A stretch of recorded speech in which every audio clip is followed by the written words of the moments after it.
Assalamualaikum warahmatullahi wabarakatuh. Berikut pengayaan singkat pembahasan jurnal penyesuaian.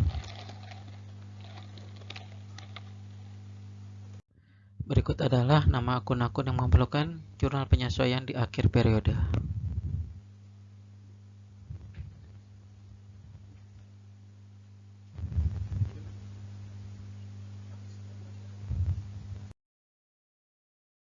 Bahas sedikit contoh dari beberapa akun yang disebutkan tadi. Pertama, kita akan membahas jurnal penyesuaian untuk akun perlengkapan. Akun perlengkapan ini memerlukan jurnal penyesuaian karena adanya pemakaian ataupun koreksi karena rusak ataupun hilang dari perlengkapan tersebut. Kita lihat dari contoh transaksi di usaha bengkel.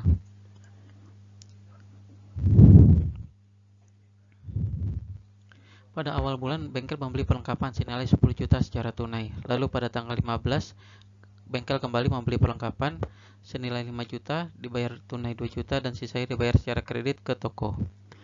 Dari pencatatan keuangan, dia akan mencatat apa yang ada di jurnal transaksi, yang ini totalnya 15 juta dari dua transaksi tersebut. Lalu pada akhir periode akuntansi, baik akhir periode bulan ataupun tahun, bagian perlengkapan akan melakukan opnam untuk menilai berapa nilai perlengkapan sesungguhnya yang ada di gudang perlengkapan. Di sini kita bisa lihat catatan dari bagian perlengkapan bahwa nilai perlengkapan tersedia tinggal 7 juta rupiah. Nilai dari perlengkapan yang tersedia.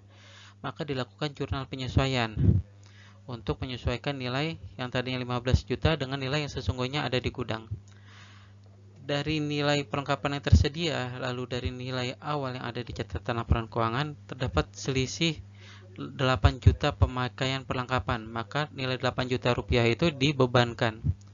Kita bisa catat di debit. Lalu perlengkapan tersebut dikreditkan karena tadi saldo normal perlengkapan itu adanya di debit, ketika dia berkurang nilainya dikreditkan. Beban perlengkapan akan masuk ke modul laba rugi, sedangkan perlengkapan yang dikreditkan akan mengurangi nilai perlengkapan di neraca.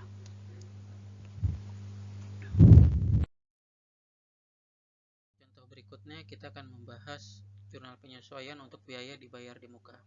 Jurnal penyesuaian untuk akun biaya dibayar di muka ini diperlukan karena sesuai dengan akadnya antara waktu yang sudah dijalani atau item yang telah juga dilaksanakan ataupun karena sudah jatuh tempo. Akun ini masuk kelompok harta di neraca karena sebagai penyewa atau yang membayar di awal belum mendapatkan hak guna sewanya atau hak guna atas apa yang dia biayakan secara utuh, karena biaya tersebut baru berjalan sesuai dengan akadnya tadi antara waktu ataupun item yang sudah dijalankan. Kita lihat dari contoh soal transaksi bengkel.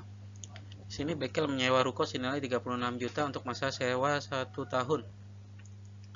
Di jurnal transaksinya ketika dia membayar itu adalah biaya sewa dibayar di muka, bukan biaya sewa toh. Biaya sewa dibayar di muka, mirip dengan down payment. Nah, ketika dibayar penyewa dia belum langsung membiayakan, dia baru membiayakan sesuai dengan waktu berjalan atau item yang sudah dilaksanakan. Kita bisa lihat di neraca saldo, bagian accounting itu akan mencatat di neraca saldo awal nilai biaya sewa dibayar di muka masih utuh 36 juta. Lalu di akhir periode, antara akhir periode bulan ataupun akhir periode tahun, baru dihitunglah berapa biaya yang dibiayakan pada bulan tersebut. Nah, bagian accounting akan mencatat berapa bulan ataupun waktu yang sudah berjalan hingga periode yang dimaksud. Kita bisa lihat di sini 36 juta itu dibagi 12 bulan karena masa sewanya 1 tahun. Sehingga bisa didapatkan nilai 3 juta per bulan biaya sewanya. Dan di sini biaya sewa tersebut sudah berjalan untuk 5 bulan, sehingga selama 5 bulan tersebut sudah bisa diakui biayanya.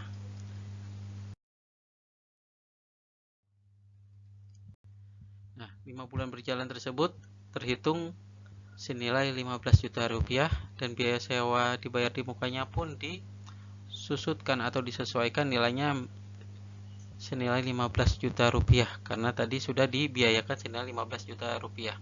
Jadi dari 36 juta itu sudah dikurangi 15 juta sehingga di masa periode tahun berikutnya itu masih tersisa hak sewa selama 7 bulan dengan nilai 21 juta rupiah.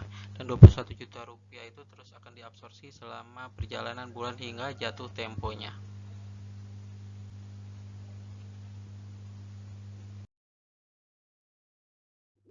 Ya, selanjutnya kita akan membahas contoh lain, yakni jurnal penyesuaian untuk pendapatan diterima di muka. Akun ini merupakan akun kebalikan dari akun biaya dibayar di muka. Akun ini masuk ke kelompok hutang karena ketika kita sebagai pengusaha dalam bidang jasa, contohnya menyewakan aset, ataupun kita di bidang media periklanan, ketika kita menerima uang secara utuh di awal, kita belum memberikan hak klien secara penuh. Hak itu bisa berjalan seiring waktu ataupun seiring akad opsi atau item itu ditunaikan. Contoh dari kalau kliennya di bidang periklanan, ya berapa iklan itu tayang itu baru dihitung di pendapatannya. Kita bisa lihat ini soal contoh transaksinya. Ini usaha yang menyewakan aset ruko ataupun gedung. Dia menyewakan ruko senilai 24 juta untuk masa 1 tahun sewa kepada kliennya. Ketika dia menyewakan, dia menerima nilai uang itu utuh 24 juta untuk masa 1 tahun sewa, tapi dia catat sebagai pendapatan diterima di muka ataupun kelompok utang. Kenapa utang? Ya tadi kita sebagai yang menyewakan ruko belum memberikan hak sewa kepada klien itu secara utuh, ataupun kebalikannya, klien kita belum menikmati atau menggunakan fasilitas dari aset yang dia sewa secara utuh. Ya, perjalanan itu bertahap. Di sini di keuangan, nilai tersebut dicatat secara penuh dalam raca saldo awal, yakni 24 juta rupiah. Pada akhir periode bulan ataupun akhir periode tahun, ini dalam contohnya akhir periode tahun, keuangan baru bisa mencatat sebagai pendapatan, baru diakui sebagai pendapatan usaha dengan cara mencari nilai berapa nilai sewa per bulannya. Di sini kita lihat nilai sewa per bulannya ini 2 juta rupiah. Diketahui telah berjalan 5 bulan hingga tutup buku akhir tahun, hingga ditemukanlah nilai 10 juta rupiah.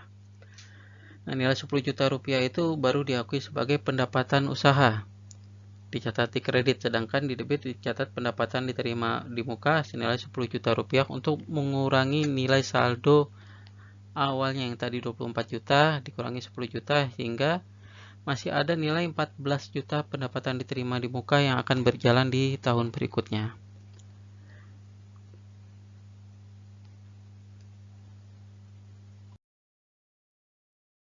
Ada contoh lain perihal akun pendapatan juga.